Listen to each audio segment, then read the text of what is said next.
él vive, o más bien hace todo su ejercicio profesional en el Hospital de la Salpêtrière. Ya había mostrado yo una imagen de Charcot. Aquí él es el médico, acá el pelón, el que tiene entradas, que está haciendo como una especie de demostración de lo que él ha descubierto alrededor de la histeria en una presentación de enfermos, ¿no? Querías comentar algo, Elio, te escucho. Sí, nada más, bueno, más bien como una pregunta para aclarar. En psicología, ¿esta histeria se puede considerar como un tipo de, como una neurosis, como una anormalidad en el comportamiento o cómo se considera, o sea, qué es en sí una histeria, un comportamiento histérico?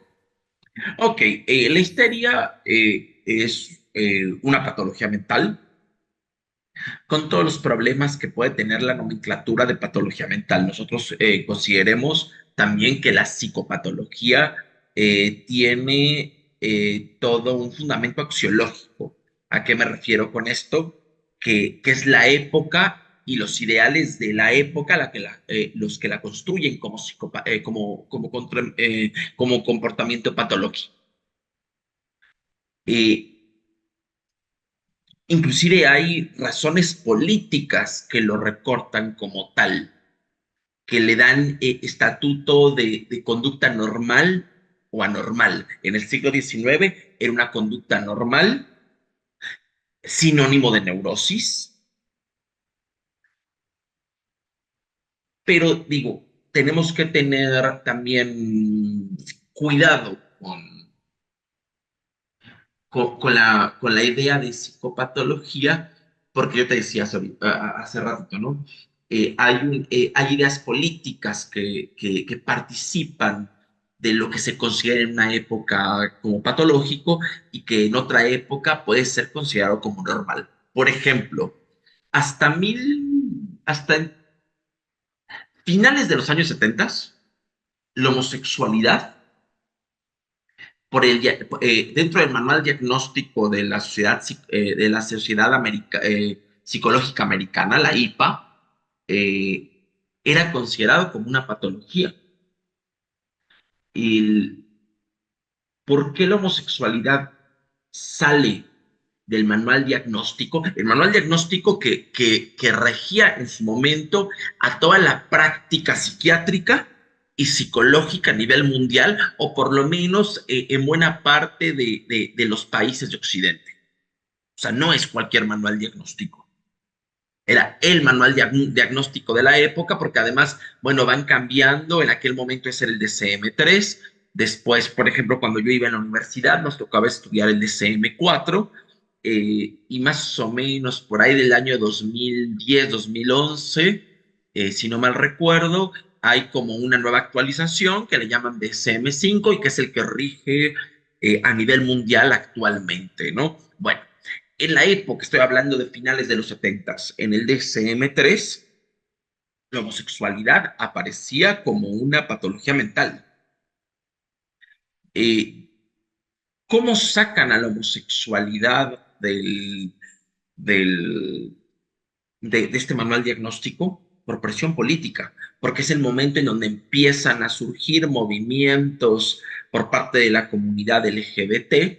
Estamos pensando que en la época, por ejemplo, en los hospitales psiquiátricos se les podía tratar a los homosexuales con electroshocks, se les podía encerrar, porque el hecho de considerar la homosexualidad como una enfermedad mental implica que se les podía tratar y dentro de un psiquiátrico y dejarlos encerrados ahí, si la familia así lo determinaba. Y empiezan a ejercer presión política. Entonces, los psiquiatras que componían el núcleo duro de los expertos de la Sociedad Psiquiátrica Americana, lo someten a votación.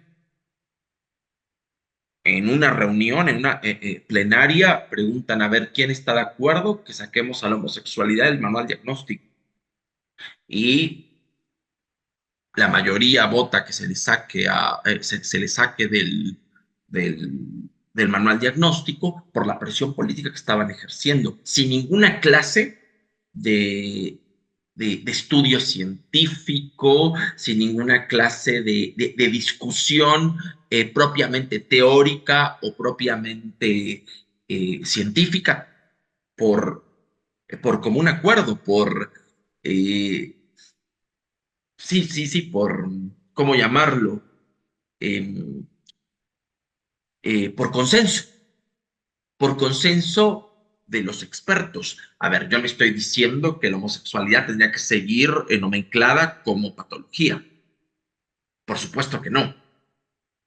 Yo lo que estoy diciendo es que vemos claramente cómo una patología mental es determinada como tal por un grupo de expertos que son los que mantienen el poder sí en sus manos y que a final de cuentas es su criterio, con todos los prejuicios que su criterio pueda tener, su criterio teñido de ideas tanto morales como científicas o pseudocientíficas que dominen la época, las que determinan que algo sea considerado como normal o patológico.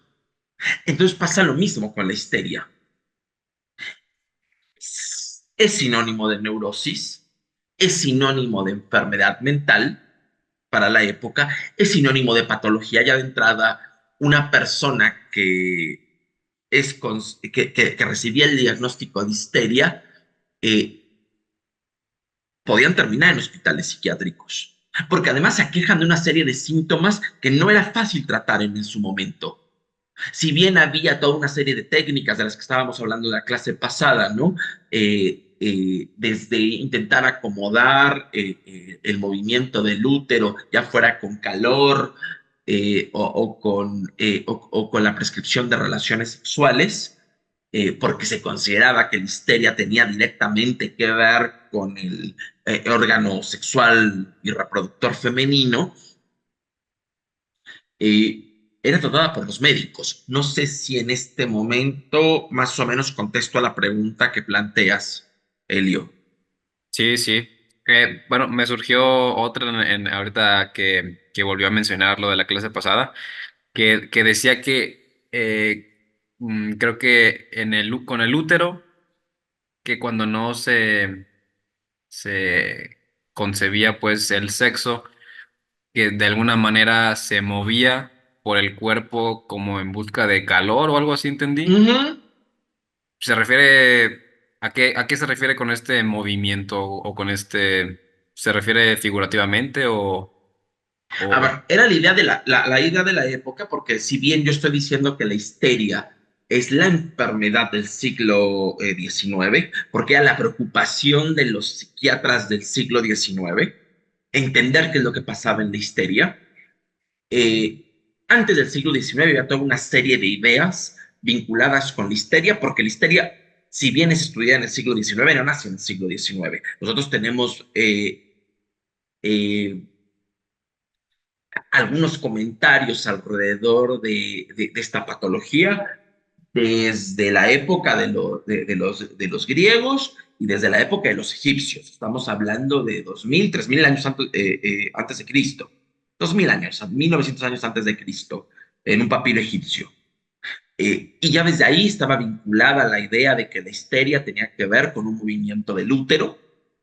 Se le llamaba el mal del útero errante, porque de hecho histeria viene de la palabra útero en griego, hister, de ahí la palabra histerectomía, cuando les quitan a las mujeres el útero. Pero esa era la idea con la que se explicó la causa de la histeria, eh, por lo menos 2000 años antes de Cristo. Van surgiendo nuevas ideas a lo largo de la historia, sobre todo por ahí del siglo XVII, XVIII, se empieza a pensar, porque también tiene que ver con un momento en donde se empieza a suponer que la patología mental es eso, es una patología que tiene una localización en el cerebro, porque el cerebro es la sede de las emociones y es la sede de la conducta humana.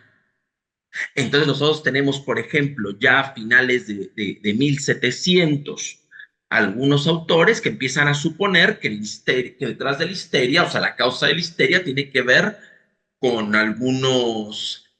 con alguna lesión de tipo orgánico localizada en una zona específica del cerebro. Ahora, que empieza a surgir la idea propia de la época de que la patología mental tiene su sede en elementos orgánicos dañados en el cerebro, que es una idea propiamente moderna, no, eso no implica que las ideas antiguas desaparezcan.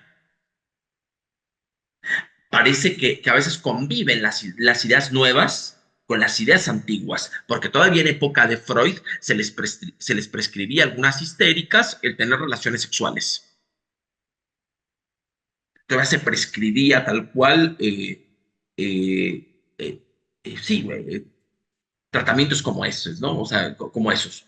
Frente a toda la gama de síntomas espectaculares, pues las mandaban a coger, perdón por las palabras, ¿no? O todavía en algunos médicos les hacían lavados vaginales con agua caliente o vaporizaciones. Pero digamos, o sea, están conviviendo las dos ideas a la par. La idea nueva de data reciente, porque si nosotros pensamos 2000 años antes de Cristo, estamos hablando por lo menos de 4000 años, y pensamos en los últimos 300 años, pues la idea de que la patología mental tiene una sede en el cerebro, pues es de data reciente, porque entre 300 años y 4000, pues hay una gran diferencia. Pero el experto del siglo XIX, que es Charcot, eh, ya había dejado atrás, o por lo menos él no tiene una relación directa con la idea de la histeria como el mal del útero errante. Él no lo piensa así. De hecho, él consideraba, por ejemplo, que la histeria es una perturbación psíquica que pertenece a las neurosis y por lo tanto tiene un componente de tipo, de tipo psicógeno, de tipo dinámico, me refiero a dinámica psíquica, y lo comprueba a través de sus presentaciones de enfermo. Recuerden que yo los había mandado a ver una película en donde surge o donde nos va narrando más o menos cómo van haciendo el método psicoanalítico, que se llama eh, Pasión Secreta, en donde justamente nos muestran esta pasantía que hace Freud en la Salpêtrière, que es la clínica donde Charcot tenía su práctica, y cómo Charcot había eliminado síntomas histéricos a través de la hipnosis. Pero ¿qué nos muestra la hipnosis como método para eliminar síntomas histéricos?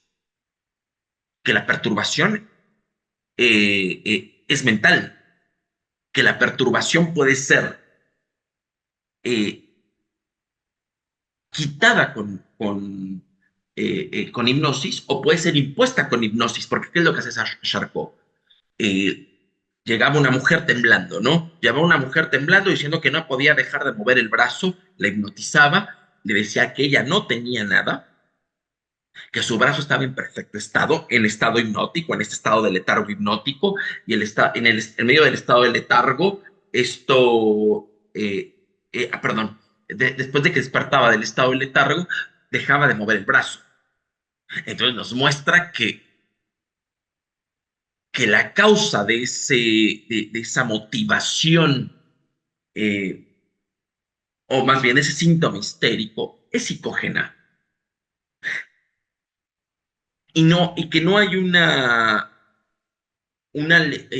lesión a nivel orgánico que la produzca.